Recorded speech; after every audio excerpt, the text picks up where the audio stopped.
जय हिंद। आज हम लोग समझते हैं बर्नौलीज प्रिंसिपल के बारे में। ये बहुत इंपॉर्टेंट प्रिंसिपल है और इसे हम अपने दैनिक जीवन में हमेशा देखते रहते हैं। आप देखेंगे, अपने मन में सवाल आता होगा कि कभी भी ट्रेन अगर तेज रफ्तार से कोई गाड़ी आ रही है, जैसे ट्रेन गुजर रही है, प्लेटफॉर्म में खड़े व्यक्ति को कहा जाता है कि करीब मत जाइए वरना गिर जाएंगे। कई लोग देहात के लोग बोलते ट्रेनवा खींच लेगा, नहीं खींचता है, वो बर्नौलीज प्रिंसिपल होता है। हवाई जहाज एक छोटे से इंजन के बदौलत कैसे वो लिफ्ट करके और गिरता नहीं है। पक्षियों को भी आप देखते होंगे, तब चील कौवा को देखें, चील को तो ऐसे पंख मार देगा, उसके बाद वो 10 मिनट तक ऐसे ऐसे डोलते रह जाएगा। वो भी इसी सिद्धांत पर काम करते हैं। सब ये काफ़ी फेमिलियर सिद्धांत होते हैं। आप देखेंगे कि समुद्र जो होते हैं बड़े शांत रहते हैं। देखिए, बर्नौली साहब ने जो थ्योरी दिया था उसको अगर भाषा में देखेंगे तो काफ़ी टफ था कि अगर किसी असमान अनुप्रस्थ काट की नली में कोई आदर्श द्रव धारा रेखीय प्रवाह के अंतर्गत प्रवाहित हो रहा है तो उसके किसी काट क्षेत्रफल पर उस पर प्रवाहित होने वाले सभी धाराओं का ऊर्जा का बीजीय योग नियत रहता है। बड़ी लंबा चौड़ा सिद्धांत था, ऊपर से निकल गया होगा। सिंपल सा इनका सिद्धांत है कि भैया ये ऊर्जा संरक्षण पर सिद्धांत है। ऊर्जा संरक्षण पर कैसे भैया इनका सिद्धांत है, तो देखिए इनका क्या कहना था कि किसी भी द्रव में अगर फ्लो हो रहा है, लेकिन एक ध्यान रखना है कि इसका एक सिरा बड़ा हो, एक सिरा मतलब छोटा हो, दोनों अलग अलग होना चाहिए। तो इसमें देखिए 3 तरह का प्रेशर लगेगा। एक इसके अंदर जो इसकी काइनेटिक एनर्जी है, जो गति के कारण ऊर्जा है, और एक इसके द्रव की ऊंचाई के कारण स्थितिज ऊर्जा है, और बाहर का जो प्रेशर है, 3 तरह का ऊर्जा लगेगा। एक प्रेशर, एक आपकी गतिज ऊर्जा, एक स्थितिज ऊर्जा। तो इनका सिद्धांत क्या था कि इन्होंने क्या थ्योरी दिए थे कि भाई जो द्रव की ऊर्जा होती है वह संरक्षित रहती है। संरक्षित का मतलब क्या है कि अगर गतिज ऊर्जा, स्थितिज ऊर्जा और दाब ऊर्जा, ये तीनों ऊर्जाओं का जो टोटल वैल्यू होता है वो सेम रहता है। कहने का सेंस क्या है, ऊर्जा संरक्षण का सेंस क्या है, आप ध्यान से समझिए। एक एग्जांपल से मान लीजिए मेरे पास 3 जेब है, 2 पैंट में 1 शर्ट में जेब है, सब में हम 100-100 रुपया रखे हैं। टोटल मेरे पास कितना रुपया है, 300 रुपया। हम क्या किए, इधर करके 50 रुपया उड़ा दिए और इधर 150 रुपया उड़ा दिए। टोटल कितना उड़ा दिए, 50 और 150 इधर उधर 200 उड़ा दिए। हमारी जेब में कितना होना चाहिए, 100। तो क्या ऊर्जा मेरा धन संरक्षित है, नहीं, 200 तो उड़ा दिए। लेकिन क्या होगा कि 200 रुपया इधर से ऐसे उड़ाए और पीछे से कोई मेरे जेब में 200 और भर दिया, तो 200 जो गया 200 आ गया यहाँ पर। तो इसी को कहते हैं धन संरक्षण का सिद्धांत। तो ऐसे ही फिजिक्स में काम करता है ऊर्जा संरक्षण का सिद्धांत। यानी अगर आपके पास कई टाइप की ऊर्जा है, कई टाइप की एनर्जी है, जैसे पोटेंशियल एनर्जी है, काइनेटिक एनर्जी है, यानी गतिज और स्थितिज ऊर्जा है, कई टाइप की ऊर्जा है, तो उसमें अगर एक ऊर्जा बढ़ रहा है तो दूसरा अगर घट गया तो समझिए कि नेट वैल्यू तो बराबर है। अब दोनों बढ़ गया तो वैल्यू बराबर नहीं है, दोनों घट गया तो भी बराबर नहीं है। तो जब कोई 2 चीजें ऊपर नीचे करके रहते हैं तो उसे क्या कहते हैं, ऊर्जा संरक्षण। मतलब एक के बढ़ने से एक घट जाता है। आप ऐसे नहीं समझे, नॉर्मल ऐसे समझिए ध्यान से। अगले एग्जांपल पे समझिए।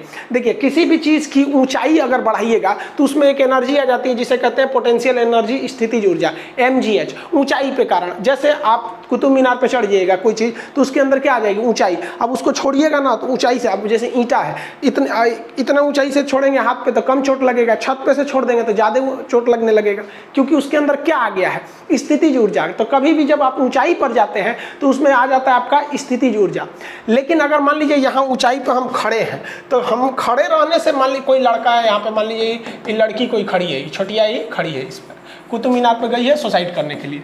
अब ये बताइए इसके पास कौन सी ऊर्जा है, स्थितिज ऊर्जा है। स्थितिज ऊर्जा कब ज्यादा रहती है, जब आपकी हाइट ज्यादा रहती है, mgh मतलब हाइट। तो इसके पास तो स्थितिज ऊर्जा बहुत ज्यादा है। लेकिन क्या अभी ये छोटिया गति कर रही है, अभी चुपचाप खड़ी है, अभी प्लान बना रही है, अभी रो रही हूँ, अभी मरेंगे हम, तो अभी ये प्लान बना रही है। जैसे ये कूदेगी तो इसका स्पीड बढ़ने लगेगा, और जैसे जैसे नीचे आएगी इसकी स्पीड बढ़ेगा, क्योंकि ये नीचे क्यों आ रही है, पृथ्वी खींच रहा है। और जैसे जैसे पृथ्वी के करीब आएंगे तो और हचाक हचाक खींचेगा। तो इसीलिए कोई भी चीज़ जब ज़्यादा हाइट पर रहती है तो उसका स्पीड जैसे जैसे नीचे आती है ना, उसका स्पीड धड़ाधड़ बढ़ते रहता है। अब यहीं पे देखिए यहाँ ऊर्जा संरक्षित कैसे है। जब ये छोटिया ऊंचाई पर थी तो इसके पास स्थितिज ऊर्जा ज़्यादा थी। जैसे छोटिया कूदी, इसकी स्थितिज ऊर्जा लगातार घट रही है। देखिए इसकी स्थितिज ऊर्जा घट रही है ना, क्योंकि ऊंचाई घटेगा तो स्थितिज ऊर्जा घटेगी। तो ये स्थितिज ऊर्जा घट रही है, यहाँ पे घट रही है, यानी यहाँ हम कहते हैं कि स्थितिज ऊर्जा घट रही है। लेकिन आप गतिज ऊर्जा की बात कीजिए, काइनेटिक एनर्जी ½ mv², ये डिपेंड करता है वेलोसिटी पर, क्योंकि मास तो दोनों में है। अब इसी को देखिए, जब ये छोटिया कूद रही थी तो भले इसकी स्थितिज ऊर्जा घट रही थी, लेकिन ये छोटिया का अगर आप गतिज ऊर्जा देखिएगा तो देखिए इसकी गति लगातार बढ़ रही है। जैसे जैसे नीचे आएगी इसकी गति बढ़ जाएगी। तो जैसे छोटिया कूदी तो इसकी स्थितिज ऊर्जा घटी लेकिन गतिज ऊर्जा बढ़ गई। तो दोनों प्रकार की ऊर्जा यानी नेट ऊर्जा पे क्या प्रभाव पड़ा, नियत रह गया, एक घटा एक बढ़ गया। इसी को कहते हैं ऊर्जा संरक्षण का सिद्धांत, आइंस्टीन ने लगाया E = mc²। यही सिद्धांत पर आधारित है आपका बर्नौली का प्रमेय। यानी किसी नली में अगर कोई फ्लूइड बह रहा है, कोई भी द्रव बह रहा है, तो उसके पास 3 मुख्य तरह की ऊर्जा होती है, गतिज, स्थितिज और दाब ऊर्जा। इसमें से आप मान लीजिए गतिज को बढ़ाएंगे तो ये दोनों घट जाएगा या यही घटेगा, मतलब एगो घट बढ़ के बराबर कर देंगे। मान लीजिए कि स्थितिज भी बढ़ा दिए, गतिज भी बढ़ा दिए, तब दाब ऊर्जा एकदम घट जाएगा। तो यही है ऊर्जा संरक्षण का सिद्धांत पर आधारित है। ऑप्शन बी पर लिखा रहता है, इसलिए यहाँ लिख दिए बी। जब भी एग्जाम में आएगा ना, बर्नौली का नियम आधारित है, ऑप्शन बी मार दीजिएगा। बी पे लिखा रहता है ऊर्जा संरक्षण का सिद्धांत, इसीलिए यहाँ बी लिख दिए। अब ये इसके एप्लीकेशन समझते हैं, कहाँ कहाँ इसका यूज होता है। यूज से पहले इसके नॉर्मल थ्योरी को समझिए। बर्नौली ने क्या कहा, एक सिंपल सा थ्योरी दिया बर्नौली, और कुछ नहीं बोला। इसने कहा कि अगर किसी भी चीज़ की आप स्पीड को इंक्रीज करेंगे, अगर स्पीड बढ़ा रहे हैं तो उसके द्वारा लगाए जाने वाला प्रेशर घट जाएगा। किसी भी चीज़ का स्पीड बढ़ाएंगे तो वह उस पर लगने वाला दबाव घट जाएगा। धीमी स्पीड से मोटरसाइकिल चलाएंगे बड़ी भारी लगता है, स्पीड बढ़ाइएगा तो एकदम आराम से भागता है, कोई ज़्यादा प्रेशर नहीं लगाता है। और स्पीड भगा दीजिएगा ना तो लगेगा ससुरा जमीन छोड़ देगा, क्योंकि जितना स्पीड बढ़ाएंगे ना उसके लगने वाला प्रेशर घट जाएगा। इसका एक सिंपल सा एग्जांपल हम आपको दिखाते हैं। देखिए अपने घरेलू प्रैक्टिकल करके देखिए। देखिए इस कागज को अगर हम फूंकते हैं, उड़ गया तो कौन बहादुरी है। लेकिन बर्नौली ने क्या बोला था कि आप किसी भी चीज़ का स्पीड बढ़ाइएगा तो उसका प्रेशर घट जाता है। अब जैसे ये कागज है, इस नीचे की हवा चाह रही है इसको ऊपर ढकेल दे, और ऊपर की हवा चाह रही है इसे नीचे ढकेल दे, दोनों मिलके बैलेंस हैं। अभी इस पर कोई मतलब ही नहीं हो रहा है। लेकिन अगर ऊपर की हवा का स्पीड बढ़ा देंगे, बर्नौली के हिसाब से ऊपर की हवा का स्पीड बढ़ा देंगे अगर इस पे से, तो ऊपर की हवा का जैसे स्पीड बढ़ाएंगे तो ऊपर का प्रेशर घट जाएगा, और जब ऊपर का प्रेशर घट जाएगा तो नीचे का प्रेशर उसको ढकेल देगा। देखिए कैसे, हम इसको होंठ के अपने नीचे रखें ना। अब देखिए हम तो फेंक रहे हैं ऊपर हवा फेंक रहे हैं तो इसको नीचे जाना चाहिए ना। देखिए ये ऊपर उठ जा रहा है, दिख रहा है प्रैक्टिकली। देखिए अरे भाई हम इस पे भी फेंकेंगे ना तो इसको और नीचे जाना चाहिए ना, इसे और ऊपर उठ रहा है। ऐसा क्यों उठ रहा है? क्योंकि बर्नौली साहब बोले थे कि अगर जहां आपकी स्पीड ज़्यादा रहेगी तो वहां का प्रेशर हट जाएगा, अब प्रेशर घट जाएगा तो ये उठ जाएगा, ऊपर उठ गया। सिंपल हो जाता है। जैसे अगर हम 2 कागज को ले लेते हैं, यहाँ पर 2 कागज ले लिए, अब इन दोनों के बीच में हवा है, ये हवा इस कागज को इधर ढकेल रही है, इस कागज को इधर ढकेल रही है, इधर की हवा अंदर ढकेल रही है। अभी दोनों में क्या है, बैलेंस है। अभी इन दोनों में क्या चल रहा है भाई, बैलेंस है।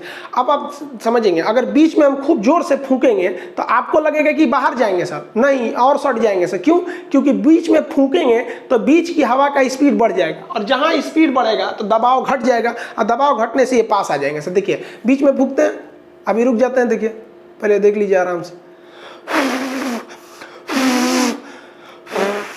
सट जा रहे हैं सर, जबकि जाना चाहिए क्या चाहिए, दूर होना चाहिए, जबकि ये क्या हो जा रहा है, सट जा रहा है। देखिए दूर होना चाहिए ना, और सट जाते हैं शीशम,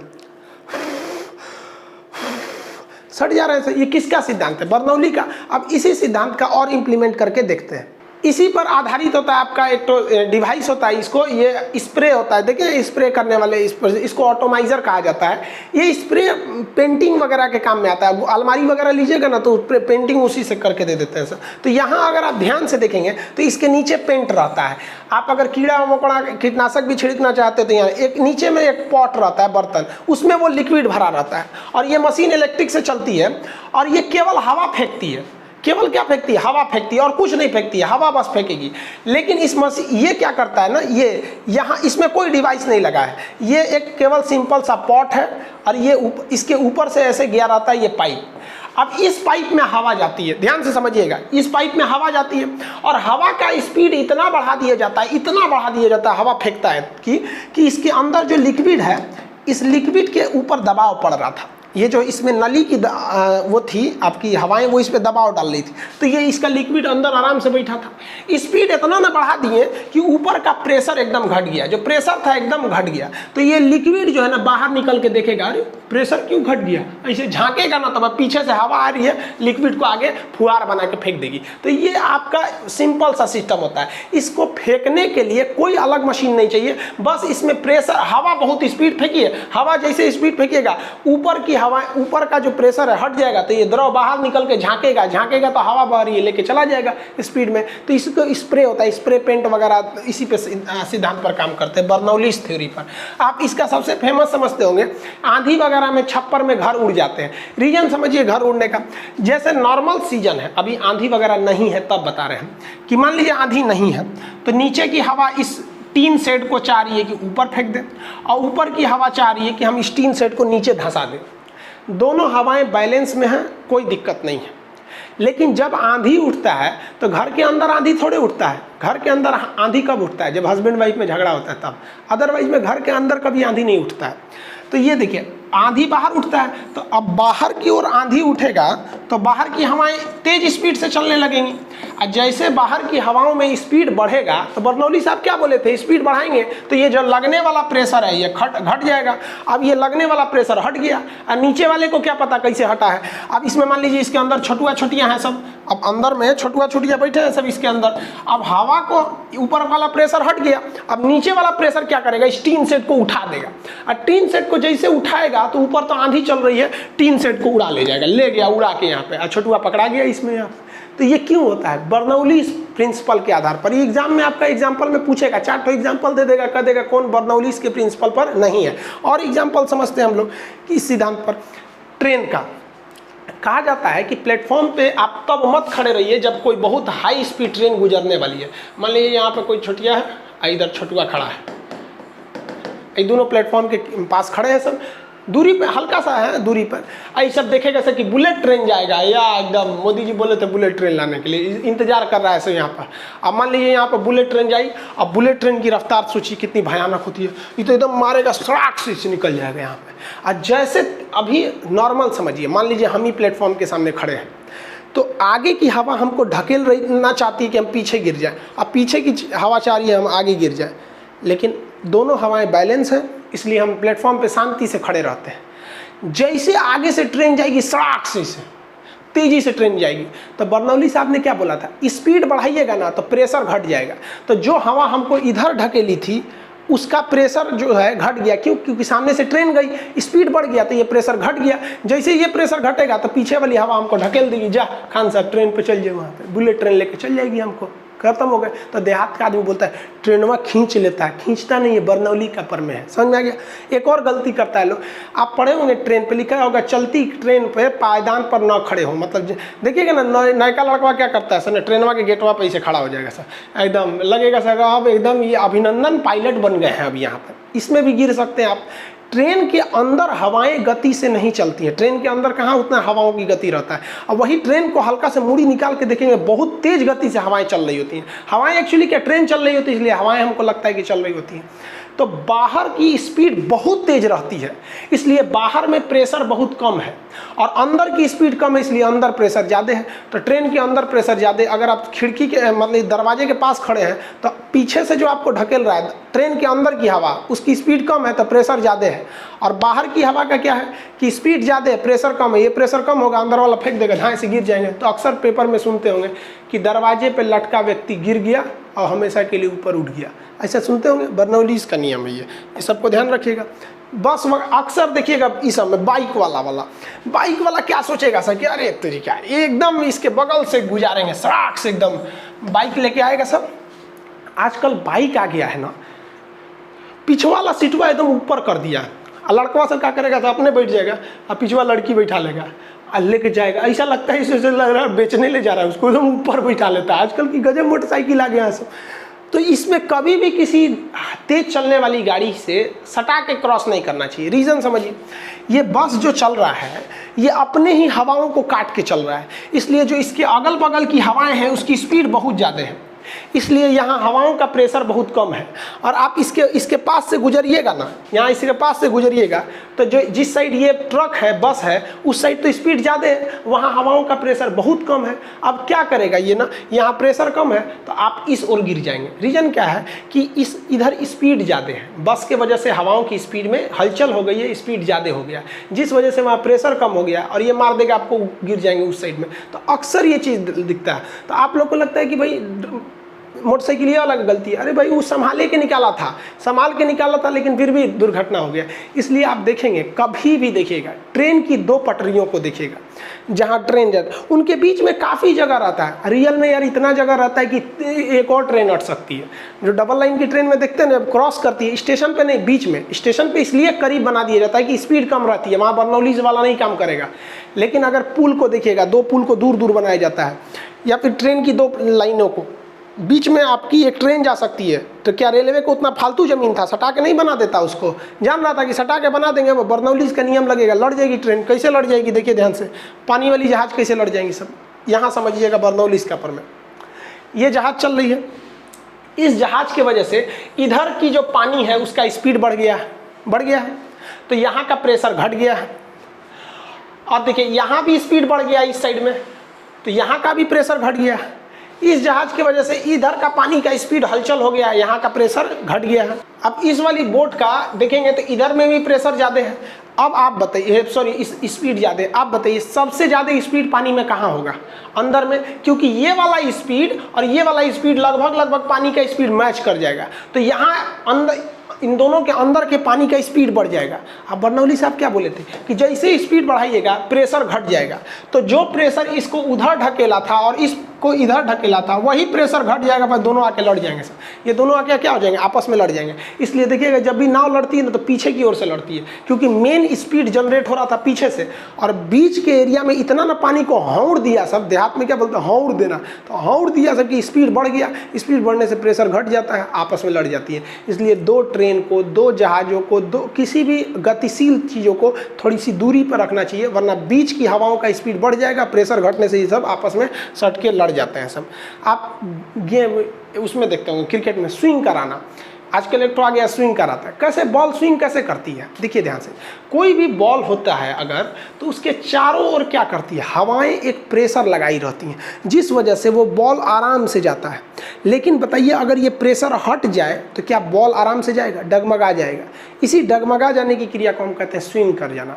अब जब बॉल को आप नचा के तेज़ी से फेंकेंगे तो अपने अगल बगल की हवाओं को वो गतिशील कर देता है, और जैसे हवाएं गतिशील हो गई, हवाओं का स्पीड बढ़ गया, तो हवाओं द्वारा लगाए जाने वाला प्रेशर घट जाएगा। अब जो बॉल है वो क्या करने लगेगा? स्विंग करने लगता है। वो हल्का सा हवा में स्विंग करता है, जैसे दिख रहा है ना, ये स्विंग कर रहा है यहाँ पर इस तरह से, और ये भी ये स्विंग कर रहा है। तो ये स्विंग कराना आजकल तो एक कला हो गया है क्रिकेट की दुनिया में।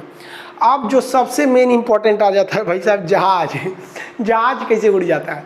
जहाज के बारे में आप प्लेलिस्ट पे जाइएगा, देखिएगा, हर एक चीज़ बताए हैं कि कैसे पाठ पुर्जा क्या काम करता है। यही बचा हुआ था कि इसको लिफ्ट कैसे मिलता है। तो देखिए, जहाज के सरफेस को इस तरह से बनाया जाता है कि ये ऊपर का एरिया राउंड कर दिया जाता है। देखिए इस शेप में रहता है जहाज, जिसे हम लोग अगले भाग को हम लोग कहते हैं स्लेट। ये पढ़ाए हैं लोग स्लेट। जो पीछे से इसे लटका हुआ दिख रहा है वो आपका फ्लैप है, ऊपर खुलेगा स्पॉइलर हो गया, ये रडर पैडल हो गया, एलिवेटर हो गया, यहाँ पे पीछे वाले हिस्से होते हैं सर, यहाँ एलिरोन होता है जो दाहिने बाएं मोड़ने में मदद करता है। अभी मेन हम बात करने जा रहे हैं ऊपर ये विंग्स के हिस्सा को। जहाज़ों के विंग्स को इस तरह से डिजाइन किया जाता है ना कि ऊपर का एरिया ज़्यादा हो जाए और नीचे का एरिया कम हो जाए। यहाँ देखिए आपको स्पष्ट दिख रहा है। अगर ये निचला एरिया देखेंगे, नीचे का हिस्सा, तो ये एकदम स्ट्रेट, लगभग स्ट्रेट गया है, दिख रहा है, ये लगभग स्ट्रेट गया है। और ऊपर का एरिया हल्का सा कर्व है, कर्व। तो कर्व होने की वजह से ऊपर का एरिया ज़्यादा है। ऊपर का एरिया जब ज़्यादा हो जाएगा तब आप समझिए क्या होगा। जो आगे से हवा आ रही है इसको 2 कलर से कर दिया है।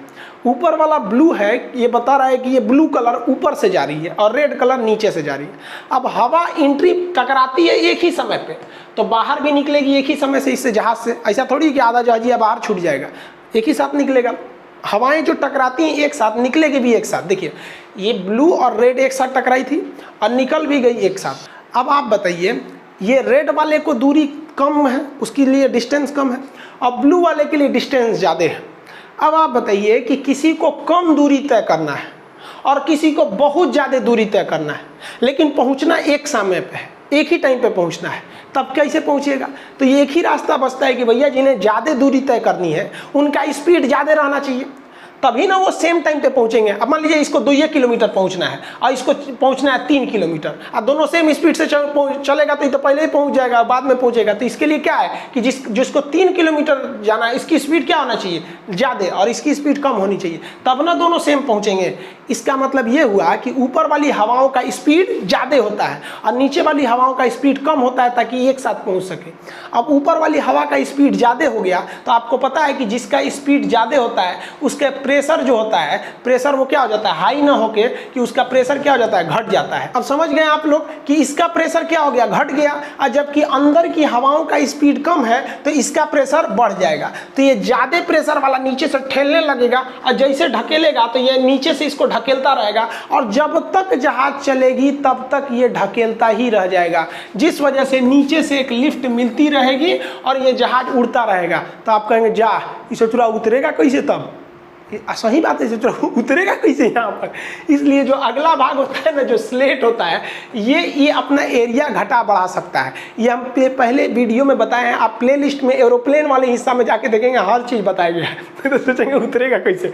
इसलिए जो बाज होता है ना, चील का हुआ बाज, और बाज जब उड़ता है चील, तो उड़ने के बाद अपना एरिया इस तरह कर लेता है कि ऊपर का पंख को फुला लेता है और नीचे का घटा लेता है। बस हवाएं, ऊपर का प्रेशर घट जाता है, नीचे का ज़्यादा आराम से उड़ते रहता है। तो आप लोग भी विद्यार्थी जीवन में यदि ऊंचा मकाम चाहते हैं, आप चाहते हैं कि बाज की तरह ऊंचाई उड़ान भरे, तो आपको इन तितलियों का साथ छोड़ना पड़ेगा, वरना तितलियों के साथ घूमते रह जाएंगे ना तो ऐसी परिंदों की तरह रह जाएंगे, बाज नहीं बन पाएंगे जो समाज में आप ऊंचा मुकाम पा सके। इसलिए याद रखिएगा, तितलियों का साथ छोड़ दीजिए। तो आप ये समझ में आ गया बर्नौलीज का थ्योरी कैसे उड़ जाता है। अब बताइए, ऐसे जहाज का मुंह बना देगा चौकी ऐसा, तो उड़ पाएगा? नहीं उड़ेगा। यही था बर्नौली का सिद्धांत यहाँ पर। अब एक बात बताइए, एग्जाम में ऐसा थोड़े पूछेगा कि आप क्या पढ़ के आए हैं, आप सीधा पढ़ के गए हैं तो उल्टा पूछेगा, पूछ सकता है कि नहीं।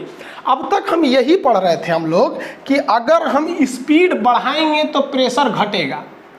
एक बात बताइए, इससे मतलब ये भी तो हो सकता है कि एग्जाम में पूछ दे कि अगर प्रेशर में बढ़ा दें, दबाव बढ़ा दें, तब क्या होगा? तब तो स्पीड घट जाना चाहिए। घटेगा कि नहीं घटेगा? तो स्पीड घट जाना चाहिए। तो देखते हैं लोग, घट जाना चाहिए। ऐसे सामान्य जीवन में जो झील होता है ना, झील में बहुत ज़्यादा पानी होता है और पानी ज़्यादा के होने की वजह से झील का पानी जो होता है प्रेशर ज़्यादा लगाता है, इसलिए स्पीड कम होती है।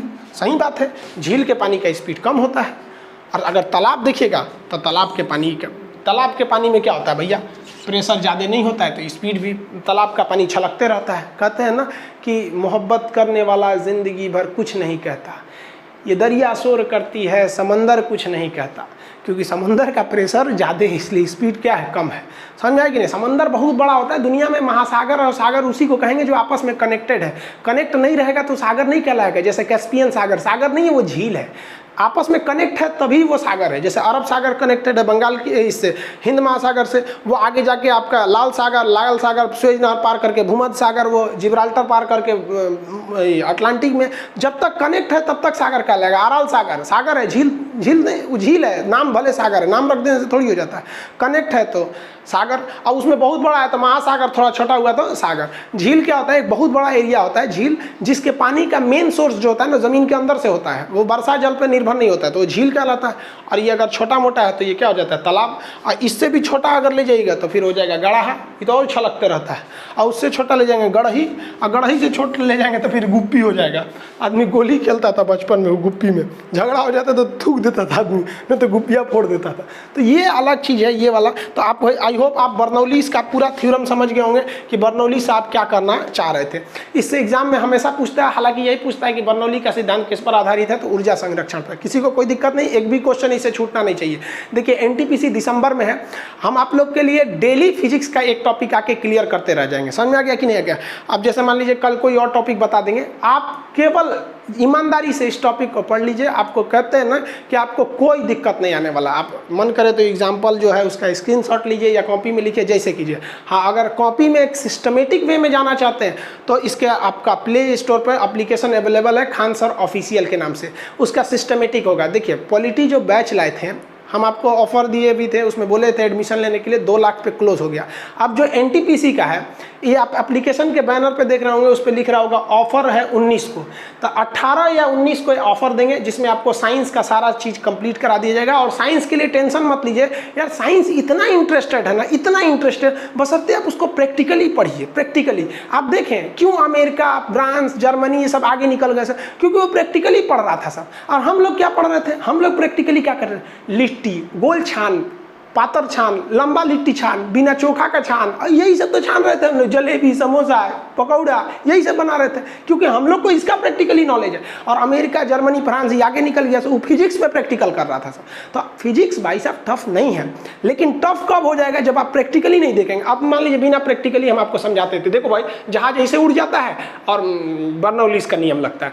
अगर हम विजुअल नहीं दिखाते आपको तो कभी समझ पाते हैं? नहीं समझ पाते। तो आप ऐसे रैंडम नहीं पढ़ना है आपको, तो आप यूट्यूब पर पढ़ेंगे। सिस्टमेटिक ढंग से पढ़ना है कि जैसे अब इसी में आपका वेंचुरी मीटर आता है, ये क्या होता है, फिर विस्कोमीटर आएगा। तो एक सिस्टमेटिक आपको एप्लीकेशन पे प्रोवाइड कराया जाएगा। वहाँ पर याद रखेंगे 18 तारीख या 19 तारीख को एनटीपीसी के लिए स्पेशल अनाउंसमेंट करेंगे, बहुत मिनिमम फीस में करेंगे। तो जितने लड़कियों को प्रॉब्लम है, कहते हैं कि सर हम गरीब घर के हैं, हमको एडमिशन लेना है, तो आप 18 या 19 को रेडी रहेंगे एप्लीकेशन डाउनलोड करके खान सर ऑफिशियल के नाम पे। याद रखिए इसमें ज़्यादा कंपटीशन इसलिए है कि ऑलरेडी उसको 2 लाख लड़के पॉलिटी पढ़ रहे हैं, और वो पॉलिटी पढ़ रहे हैं तो वो इंतजार कर रहे हैं कि हम कब लेंगे हम रेलवे का बैच। और उसमें कई ठो ले लिया था, हम रेलवे बैच रोक लिए, यानी अभी लगभग उसमें 30 से 35 हज़ार लड़के लिए हैं। सब कैपेसिटी बस 2 लाख है, ऑलरेडी ले लिए हैं। 18 या 19 को खुलेगा और 3 दिन एडमिशन होंगे उसमें, मान के चलिए 3 से 4 दिन ही एडमिशन होंगे। शुरुआत में लीजिएगा, फी एकदम कम रहेगा, बाकी आप जिम्मेदारी हमारे पे छोड़ दीजिएगा कि आपको कैसे समझना है। ऐसा हो ही नहीं सकता आप समझेंगे नहीं, बस जिंदा रहना चाहिए। जिंदा है ना, आप समझ जाएंगे। आई होप इसको समझ गए। कल फिर मिलेंगे आपको फिजिक्स के एक नए टॉपिक पे। आप कहेंगे तो केमिस्ट्री का भी एक बना देंगे, फिजिक्स का भी बना देंगे, जैसा आप चाहते हैं आप कमेंट करके बताएंगे। समझ में आ गया आपको? मिलेंगे नेक्स्ट क्लास में। जय हिंद।